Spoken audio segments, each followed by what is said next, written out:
ایک ناکارہ قسم کا آدمی تھا اور وہ کہتا تھا میں فلاں کو ضرور ماروں گا، اور چونکہ جاہل تھا تو کہتا تھا ایک جہنم نہیں 10 میں جل جاؤں گا، کوئی اور اس کو چھوڑوں گا نہیں۔ ایک ساتھی نے مجھے کہا یہ تو باز آتا نہیں، کیا کرے؟ یہ آج رات کو جا رہا۔ توبہ توبہ، وہ جو ساتھی تھا میرا وہ بڑا نیک تھا، بڑا سمجھدار۔ اس نے کہا جھگڑا کس بات پر ہوا ہے؟ کہا جھگڑا اس بات پر ہوا ہے کہ میں اس کے درخت میں ایک ٹہنی کاٹ چکا ہوں، اور اس ٹہنی کے بدلے میں اس نے مجھے رسی سے باندھا، پکڑا ہو درخت رہے اتھوڑا دو بند پا بند خلق تیرا شے غلطا ہوا رہے دادا ونے غل لے سرانگ کے پرے کھولے۔ اتنی زیادتی بھی نہیں کرنا چاہیے کہ ایک ٹہنی کے بدلے میں ایک انسان کو باندھ دیا۔ اور میرا ساتھی بڑا عقل مند تھا، اس نے کہا دیکھیں اس نے ایک ٹہنی کے بدلے میں آپ کو بے عزت کیا ہے تو آپ کو اتنا غصہ آتا ہے کہ بس اتنا غصہ نہیں آتا ہے، بس یہ کام کر کے رہنا ہے، غصہ چھوڑو، غصہ کیا ہوتا ہے، غصہ تو بہت چھوٹی بات ہے۔ اس نے کہا ایسا نہیں، آج رات کو میں بھی ساتھ چلوں گا اور جس درخت کے ٹہنی کی وجہ سے آپ کو باندھا تھا اس درخت کو پورا ختم کرنا ہے۔ اگر آپ کی تسلی ہوئی تو ٹھیک ہے، ورنہ اگلی رات کرو جو کرنا ہے۔ یہ اور وہ مل کر کے وہ درخت کو کاٹا اور کاٹ کر کے کھینچتے کھینچتے دریا سے لے گئے، وہاں پھینک دیا۔ رات کو بہ گیا، وہ صبح وہ شور شرابہ کرتا ہے یار درخت نہیں ہے، کون کاٹ کے لے گیا؟ تو وہ جو قتل کا ارادہ خراب کر چکا تھا اس کی تسلی ہو گئی، کہنے لگے تھا پریدا دگا ڈیرا ہو، دیکھیں کیسے طریقے سے کام کیا۔ یعنی قاتل کو قتل سے منع کرنا بہت بڑی بات ہے۔ فَكَأَنَّمَا أَحْيَا النَّاسَ جَمِيعًا، گویا کہ اس نے زندگی بخشی بڑے لوگوں کو، بہت لوگوں کو۔ وَلَقَدْ جَاءَتْهُمْ رُسُلُنَا بِالْبَيِّنَاتِ، اور یقیناً آ چکے تھے ان کے پاس ہمارے پیغمبر دلائل لے کر۔ ثُمَّ إِنَّ كَثِيرًا مِّنْهُمْ بَعْدَ ذَلِكَ لَمُسْرِفُونَ، پھر بہت سارے ان میں پیغمبروں کے آنے کے بعد بھی ملکوں میں زیادتی کرنے لگے۔ زیادتی کرنے والے کون ہوتے ہیں؟ انما جزاء الذین یحاربون اللہ ورسولہ، بے شک سزا ان لوگوں کی جو جھگڑتے ہیں اللہ اور اللہ کے رسول سے، ویسعون فی الارض فسادا، اور پھیلاتے ہیں زمین میں فساد۔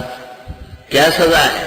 ان یقتلوا، کہ یہ قتل کیے جائیں، او یصلبوا، یا سولی چڑھائے جائیں، او تقطع ایدیہم وارجلہم من خلاف، یا کاٹے جائیں ان کے ہاتھ اور پیر الٹے سیدھے۔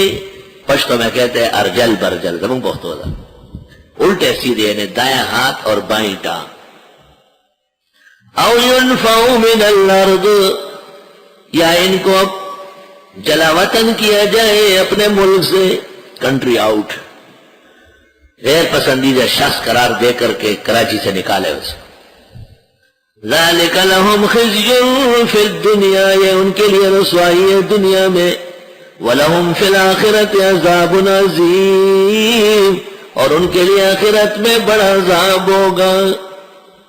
علماء دین کہتے ہیں، بخاری شریف میں بھی ہے کہ ایک قبیلہ اور اینا، ان کے لوگوں کو ارنیین کہتے ہیں، وہ مسلمان ہو گئے، اور مدینہ منورہ میں آب و ہوا ان کو موافق نہیں آئے، اور پیغمبر سے کہا ہم بہت پریشان ہیں۔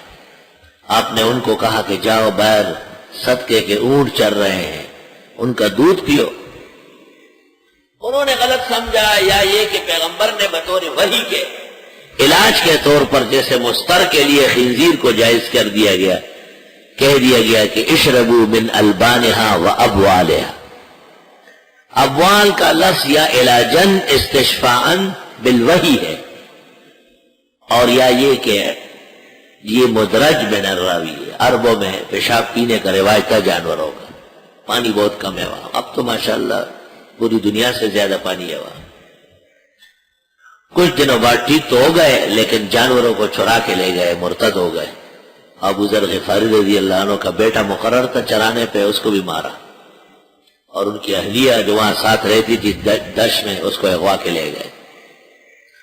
قرآن کریم میں ان کو یہ سزا تجویز ہو گئی، قتل کیے جائے کیونکہ انہوں نے قتل کیا، سولی کیے جائے تاکہ عبرت ہو جائے، ہاتھ پیر کاٹے جائے کیونکہ چوری کر چکے ہیں، ملکوں سے نکالے جائے جلاوطن کیا جائے، کیونکہ انہوں نے مدینہ منورہ کی بیعت بھی کی۔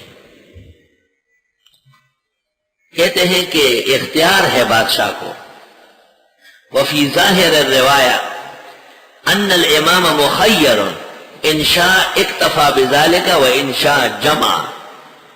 امیر المومنین یا اسلامی قاضی کو اجازت ہے کہ تینوں سزائیں دے، قتل بھی کرے، سولی بھی کرے، ہاتھ پیر بھی کاٹے، اور یا یہ کہ ایک پر اکتفا کرے، یا تینوں دے، جس طرح مناسب ہو۔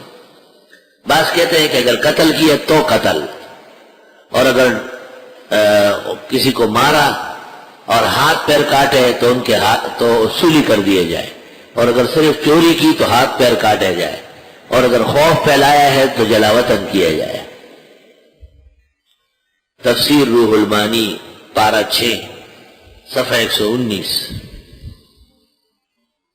وفی ظاہر الروایہ ان الامام مخیر ان شاء اکتفا بذالک و ان شاء جمع۔ الا الذین تابوا، مگر وہ لوگ جنہوں نے توبہ کی، من قبل، اس سے پہلے، ان تقدروا علیہم، کہ قدرت پاؤ ان پر، فعلموا، پس جان لو، ان اللہ غفور الرحیم، بے شک اللہ بخشنے والا رحم والا ہے۔ قاضی کی قضا اور عدالت کی کاروائی سے پہلے اگر وہ توبہ طائب ہو جائے اور جن لوگوں کا نقصان کیا ہے وہ بھی معاف کر دے تو معاف ہو جائے، اور اگر قاضی کی عدالت میں پہنچ گئے تو لوگوں کی معافی قضاء قاضی کے اندر شامل ہے۔ پھر قاضی مطمئن ہو جائے تو معافی معتبر ہے، ورنہ معتبر نہیں۔ او ينفوا من الارض، جلاوطن کرنا۔ صحابہ کرام کا آخری دور میں اتفاق ہوا ہے کہ جلاوطن ٹھیک نہیں ہے، کیونکہ جلاوطنی سے پھر وہ اور شرارت پھیلائے گا۔ اس زمانے میں جلاوطن کی تو ضرورت نہیں ہے، البتہ تبلیغی جماعت میں بھیج دیا جائے، 1-2 سال کے لیے، کچھ خیر بھی سیکھ لے گا اور جلاوطن کی ظاہری سنت بھی پوری ہو جائے گی۔ اس کے لیے بخاری میں کیا لفظ ہے؟ بخاری والوں کو یاد ہے؟ استاد ایمان پتہ لگی تھا بخاری میں، ہاں یہ لفظ ہے، مولوی صاحب کو یاد ہے۔ او تغریب حامن، تو میں طلباء سے بخاری میں کہتا تغریب ہے بمانے تبلیغ، غرب یغرب کے معنی نکالنا نا شہر سے، تو تبلیغ میں بھی جب معتبر آدمی ہوتا ہے کہتے ہیں اوہو اس نے ملکوں کے سفر کیے، ہمارے ایک بھائی ہے بڑا قدردان ہے، 7 مہینے گزارے، 9 مہینے، جیسے آپ کہتے ہیں یہ دارالعلوم دیوبند کا پڑھا ہوا ہے، یہ براہ راست شیخ الاسلام کا شاگرد ہے۔ تو تبلیغ میں اس شخص کی بڑی آؤ بگت ہے جس نے ملکوں کا سفر کیا۔ ملکوں کا سفر کرنا کوئی آسان کام نہیں ہے، اچھی طرح یاد رکھو۔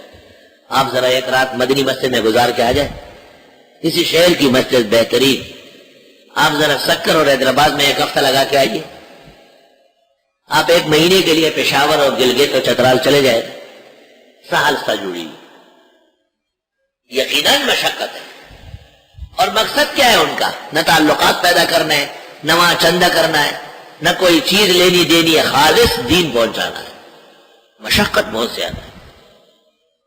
تبلیغیوں میں یہ خوبی خوب ہے کہ دین کے نام پر مشقت کے عادی ہو جاتے ہیں، اور تقریب و عام ہے، اے تبلیغ و عام ہے، 1 سال کے لیے تبلیغ میں بھیج۔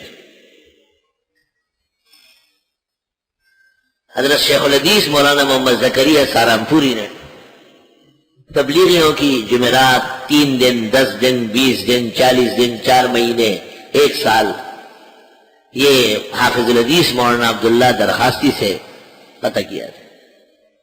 تو حضرت درخواستی نے بعض چیزوں کا جواب دیا اور بعض کا نہیں دیا، لیکن سنا ہے کہ جب مولانا مفتی محمود صاحب کو پتہ چلا تو انہوں نے کہا سال کا ثبوت تو اسی حدیث سے ہو جائے گا، اور تغریب و عامل، مفتی صاحب بڑے بصارت ہے، ویسے اس سے ثبوت ہو جائے گا۔